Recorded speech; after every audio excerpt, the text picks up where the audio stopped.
नमस्कार दोस्तों, अवस्थी क्लासेस के ऑनलाइन प्लेटफॉर्म पर आप सभी का स्वागत। टेस्ट सीरीज की अगली श्रृंखला आपके पास और ये विज्ञान से संबंधित क्वेश्चन। देखिए दोस्तों, क्वेश्चन लिखा हुआ है, हृदय से फेफड़ों तक रुधिर का परिवहन करने वाली रुधिर नलिका है। आपसे पूछा है हृदय से फेफड़ों तक रुधिर का परिवहन करने वाली रुधिर नलिका है। देखिए दोस्तों, ये आपके पास में हार्ट होता है, ये आपके पास में हार्ट का डायग्राम है इस तरीके से। यहाँ आपके पास में दोबलनीय कपाट होता है, त्रिबलनीय, यहाँ आपके पास में दोबलनीय कपाट होता है इस तरीके से। ये दोस्तों आप लोगों के पास में किडनी है, ये आपके पास में एक थैलीनुमा संरचना, हम किडनी बनाते हैं। ये दोस्तों आप लोगों के पास में है किडनी, जहाँ रक्त का फिल्ट्रेशन होता है। ये लिखा हुआ है दोस्त फिल्ट्रेशन, जहाँ रक्त का फिल्ट्रेशन होता है यानी रक्त छनता है। दोस्तों यहाँ से छना हुआ रक्त जाता है आप लोगों के पास में, ये हैं फेफड़े इस तरीके से, इनको फेफड़े बोलते हैं, लंग्स। यहाँ दोस्तों रक्त का प्यूरिफिकेशन होता है, प्यूरिफिकेशन। अब दोस्तों यहाँ से फेफड़े क्या करते हैं, इस CO2 गैस का उत्सर्जन कर देते हैं और रक्त 100% दोस्तों प्योर हो जाता है, शुद्ध हो जाता है। दोस्तों शुद्ध रक्त आता है इस बाएं आलिंद में और बाएं आलिंद से दोस्तों जाता है ये बाएं निलय में। बाएं निलय से दोस्तों ये अंगों के पास जाता है। अंग क्या करते हैं दोस्तों, उस रक्त के अंतर्गत आए हुए ग्लूकोज का ऑक्सीजन की उपस्थिति में विघटन करते हैं। और दोस्तों जैसे ही ये ग्लूकोज ऑक्सीजन की उपस्थिति में टूटता है तो दोस्तों जो उत्पाद बनते हैं वो एक आपके पास CO2 है, एक आपके पास में H2O जल प्लस ऊर्जा का निर्माण होता है। यहाँ से दोस्तों अंगों से जो अशुद्ध रक्त जाता है वो अशुद्ध रक्त जाता है दोस्तों इस तरीके से, और इस अशुद्ध रक्त को ले जाने का काम करते हैं दोस्तों सिरा दोस्तों यहाँ से आप लोगों के पास में अशुद्ध रक्त को अंगों से हृदय तक ले जाती हैं। दोस्तों ये जो फेफड़ों से रक्त आता है ये दोस्तों शुद्ध होता है, ये दोस्तों शुद्ध रक्त होता है प्योर, जिसमें हीमोग्लोबिन होता है, हीमोग्लोबिन के साथ साथ ऑक्सीजन यानी शुद्ध रक्त होता है दोस्तों। तो शुद्ध रक्त दोस्तों इस बाएं आलिंद में आता है, ये आपके पास में बायां आलिंद है, बायां आलिंद। और दोस्तों यहाँ से दोबलनीय कपाट में होते हुए इस बाएं निलय में जाता है और बाएं निलय से दोस्तों इस शुद्ध रक्त को ले जाने का काम करती हैं धमनी, और धमनी पहुंचाती हैं दोस्तों अंगों के पास। अंगों के पास में क्या होता है दोस्तों, इस रक्त में जो ग्लूकोज होता है उस ग्लूकोज का ऑक्सीजन की उपस्थिति में विघटन होता है, और दोस्तों विघटन के बाद जो नए उत्पाद बनते हैं वो कार्बन डाइऑक्साइड, जल और ऊर्जा का निर्माण होता है। जहाँ से दोस्तों इस अशुद्ध रक्त को, इन अंगों से अशुद्ध रक्त को ले जाने का काम सिरा करती हैं। सिरा इस अशुद्ध रक्त को दोस्तों दाएं आलिंद में, दाएं निलय में होकर के दोस्तों फेफड़ों में जाता है। अब दोस्तों इस हृदय से फेफड़ों तक ले जाने का काम इस अशुद्ध रक्त को जो करती है वो आपके पास में पल्मोनरी धमनी होती है, जो कि दोस्तों हृदय से और फेफड़ों तक जाती है। आपसे पूछा है हृदय से फेफड़ों तक, दोस्तों ये आपका हार्ट है और हार्ट से लंग्स, हृदय से फेफड़ों तक रक्त का परिवहन करने वाली रुधिर नलिका है। तो इस क्वेश्चन का आप लोगों के पास में जो राइट जवाब होगा वो विकल्प नंबर 1। अगला क्वेश्चन दोस्तों, अगला प्रश्न है आप लोगों के पास में कि निम्न में से असत्य कथन को चुनना है। आपको कह रखा है दोस्त, वे तत्व जिनके परमाणु क्रमांक समान में परमाणु भार भिन्न भिन्न में समस्थानिक कहते हैं। जैसे दोस्तों आप अच्छे से जानते हो हाइड्रोजन के 3 समस्थानिक होते हैं इस तरीके से, जिनके परमाणु क्रमांक समान होते हैं दोस्त और परमाणु भार अलग अलग होता है, उन्हें दोस्तों हम समस्थानिक कहते हैं। बात बिल्कुल सही है दोस्तों। एक आपसे कह रखा है कि उपधातु तत्वों की संख्या सबसे कम होती है दोस्तों 7, ये भी सही है। अगला आपको कह रखा है दोस्तों रक्त और दूध निलंबन का उदाहरण नहीं है, ये भी बात सही है दोस्तों, रक्त और दूध निलंबन का उदाहरण नहीं है। रक्त और दूध कोलाइडल विलयन का उदाहरण होते हैं। फिर आपसे कह रखा है बारूद और सीमेंट मिश्रण का उदाहरण नहीं है दोस्तों, मिश्रण का उदाहरण नहीं है, अर्थात ये मिश्रण का उदाहरण है। ये विकल्प आपके पास में गलत है। तो इस प्रश्न का जो राइट विकल्प होगा आपके पास, वो विकल्प नंबर 4 आपके पास में राइट विकल्प होगा। ये दोस्तों असत्य कथन है। अगला प्रश्न है आप लोगों के पास में, इंद्रधनुष का बनना किस घटना पर आधारित होता है। एक आपको दे रखा दोस्तों प्रकाश का वर्ण विक्षेपण, पूर्ण आंतरिक परावर्तन, विकिरणन और विवर्तन। दोस्तों इस प्रश्न का विकल्प के अनुसार जो राइट जवाब होगा वो आपके पास में विकल्प नंबर 1 इस क्वेश्चन का राइट जवाब है। आपसे पूछा इंद्रधनुष का बनना। दोस्तों जब इंद्रधनुष बनता है तो मुख्यतः घटना होती है, एक प्रकाश का अपवर्तन होता है भाई साहब। अपवर्तन के बाद एक दोस्तों आपके पास में प्रकाश का पूर्ण आंतरिक परावर्तन होता है, और पूर्ण आंतरिक परावर्तन के साथ साथ दोस्तों प्रकाश का वर्ण विक्षेपण होता है।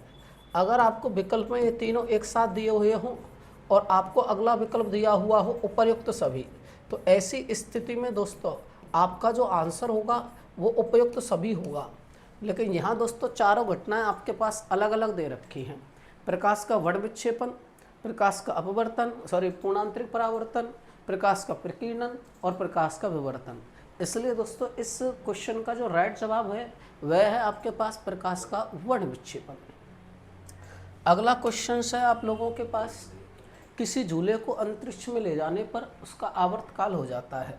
दोस्तों ये आप लोगों के पास में पृथ्वी है, और दोस्तों ये आपके पास में भूमध्य रेखा, ये आपके पास में है दोस्तों भूमध्य रेखा, ये आपके पास में होते हैं दोस्तों ध्रुव, इसका नाम है आपके पास में उत्तरी ध्रुव, और ये है आपके पास में दोस्तों दक्षिणी ध्रुव। इस तरीके से ये दोस्तों आपके पास में ध्रुव, एक उत्तरी ध्रुव और एक दक्षिणी ध्रुव, और ये आपके पास में है दोस्तों पृथ्वी का केंद्र।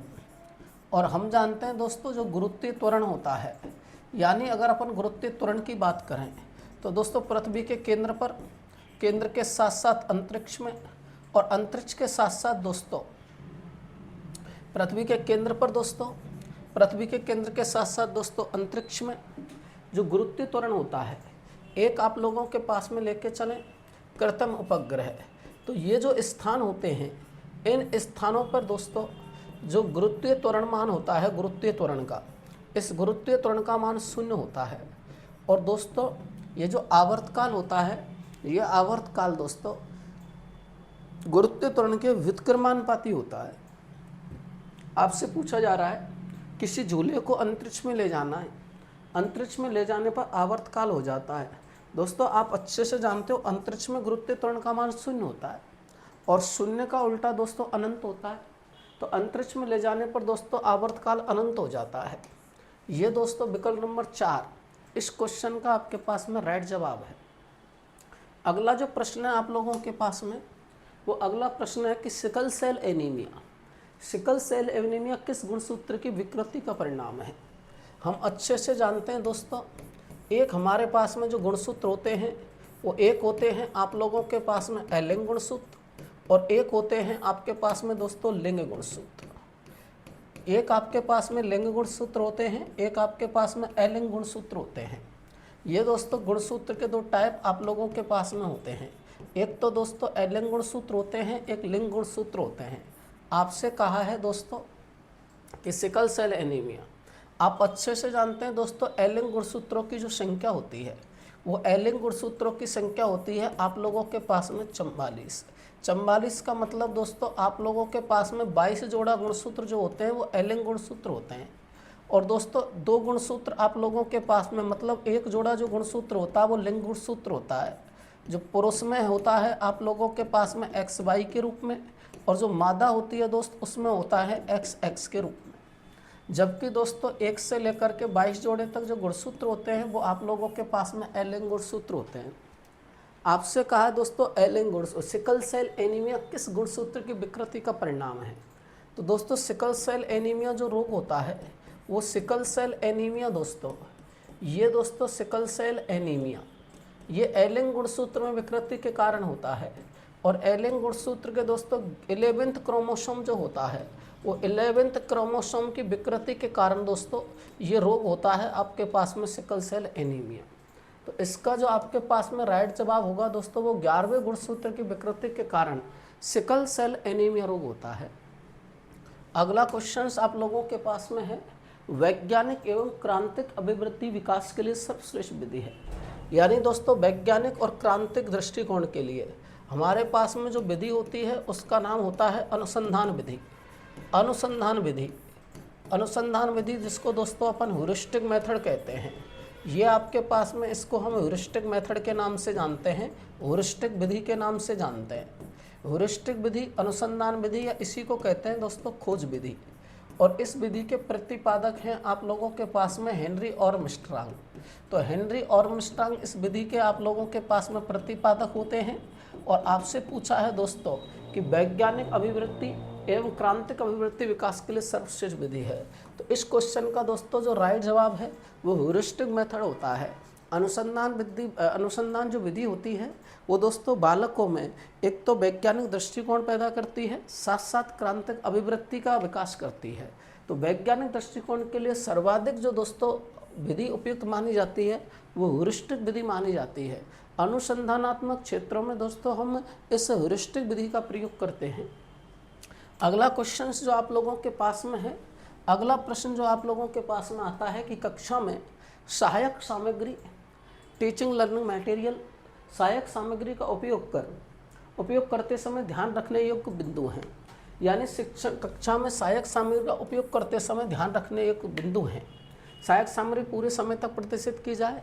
अगर दोस्तों आप पूरे समय तक सहायक सामग्री को प्रदर्शित की जाएंगे तो छात्र जो होते हैं वो दोस्तों आपके पाठ्य वस्तु या जो भी विषय वस्तु आप पढ़ा रहे हो उस विषय वस्तु के प्रति पूर्ण रूप से सक्रिय नहीं होंगे।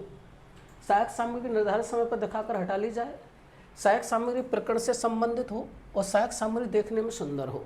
तो दोस्तों ध्यान रखने योग्य बिंदु है कि सहायक सामग्री जो होती है वो निर्धारित समय पर दिखाकर हटा ली जाए, जिससे कि उस विषय वस्तु के प्रति बच्चे अच्छी तरीके से ठोस समझ पैदा कर सकें।